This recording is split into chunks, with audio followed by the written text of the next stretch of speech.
Welcome back to Thriller Recapped. In today's video, we will be going through a 2016 war thriller movie entitled 13 Hours. The movie begins in the aftermath of Gaddafi's toppling when local militants raid his large arsenal. This leads to local militant turf wars, which results in Benghazi becoming one of the most dangerous places on Earth. Following this, every international embassy shut down with the exception of a U.S. diplomatic outpost and a CIA base nearby in Benghazi, which come under the protection of the. Following these events, GRS member Jack Silver travels to Big HASI where he is picked up by Tyrone Ron Woods, the commander of the GRS team at the airport. After the friends greet each other, they head out to their base en route. They witnessed a shooting and before they realize it, they are boxed in by some local militants. Rowan calls to base to call his men, but CIA Chief Bob orders Rome's men are not allowed to leave the base.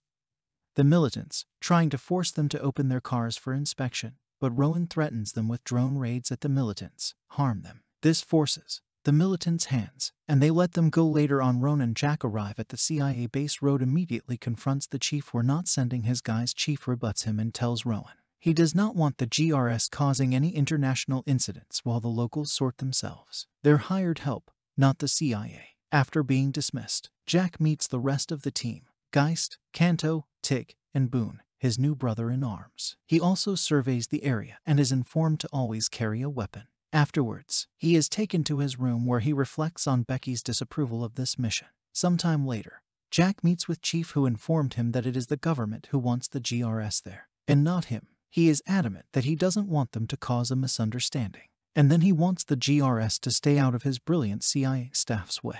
Later that day, Ron briefs his men about a public meeting between case officers Vayner and Giuliani, an Olympian oil company executive who Giuliani has been developing for months. Jack is to pose as Jody and his husband, a disturbing prospect as Giuliani is not a friendly one. The GRS monitors the meeting, and despite the meeting starting out without incident, the GRS quickly realize they are being won. Ron is forced to interrupt the meeting in order to get out of there. When Jack gets the alert, he immediately drags Giuliani and Vayner back to the car. The CIA agents are highly upset, but that subsides once they realize they're being tailed after a car chase.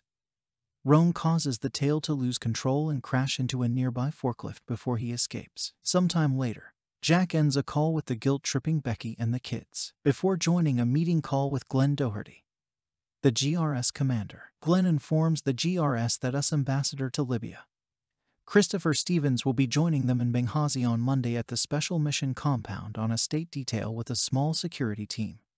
They will be protecting the ambassador once he arrives. Following this brief, the men head to the Special Command Outpost, where they come across some local militants called 17 Fab. After bypassing them, they meet with Scott Wickland and Dave Bobbin, DSS agents protecting.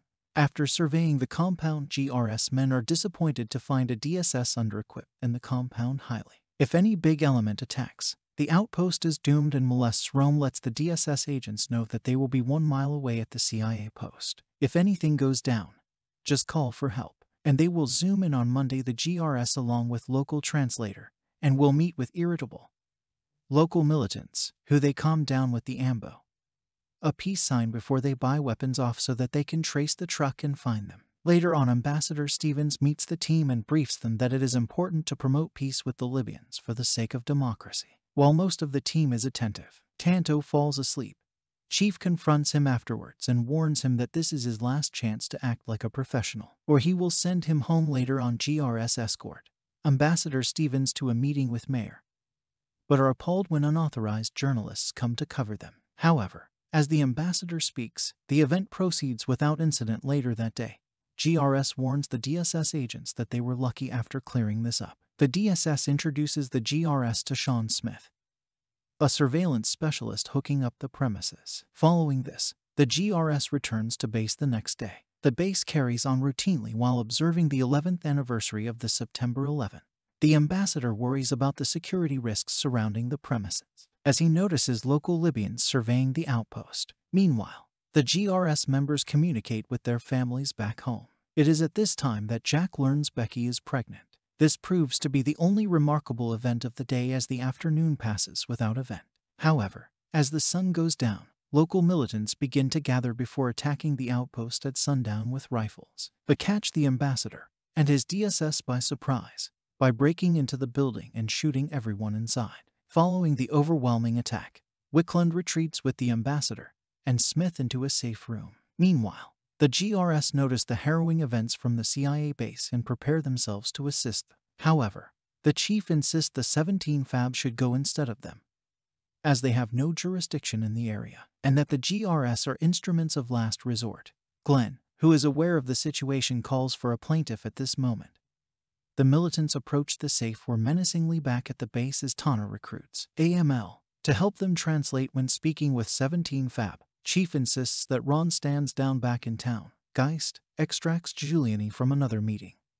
Amid midnight. Meanwhile, news of the attack has just reached the US just as the militants attack the ambassador and the GRS wait impatiently for clearance to move back at the CIA base. While they wait, the militants set the on fire with Willock, Stevens, and Smith still in the safe room. After witnessing the fire and receiving calls for help, the chief unwillingly relents and the GRS speed off to their safe house. However, on their way, they're intercepted by a militant roadblock, and before Amwell can communicate with them, another rival militant group arrives, sparking a shootout. Meanwhile, back at the base, Geist arrives with Giuliani at the base and instructs the chief to lock the building down before rushing out to the outpost at the same time. Ron and the others approach the outpost and fight off the militants with 17 Fab, all the while shocked at how normal this is to them. They take out various militants before finally reaching the outpost, where they find Wickland, who managed to escape without Stevens or Smith, forcing GRS to search for Stevens and Smith in a fiery building. However, they are only able to find Smith, who is dead later on, as the GRS scout of the surviving DSS agents, and Mole tells them the militants intend to rally for another attack. GRS gather whatever they can before preparing. Before they can escape, they find off another attack before GRS load the remaining DSS agents into a car for their escape. Jack tries to instruct Wickland to turn left once they reach the road so that they can return to the base, but Wickland appears to out of it to comprehend. However, he drives off, leaving the GRS to escape. However, he turns right and drives right into the militants. When they refuse to be abducted by the militants, they turn around and try to escape while facing heavy guns, which they are only able to withstand because of their bulletproof car. They manage to reach the base shortly before the GRS. Once they arrive, the chief demands to make a run for the airport after learning the ambassador is missing. But Ron says it's too dangerous. He demands. The chief makes a seeking call for help, with the chief says help is out of reach and that they must have. Rowan overrides him and declares he's in charge. Now, following this, the stunned chief briefs his CIA team on an evacuation plan. Meanwhile, Glenn arrives at Benghazi and heads to the base. Back at the base, as the CIA men destroy records and prepare for evacuation, the GRS prepare for another attack as the militants know where they are. After a while, a local warns them to turn off their lights because it will let the militants know they are there shortly afterwards. They realize they are surrounded by encroaching militants, so they brace themselves for the attack. When the militants draw in close enough to attack,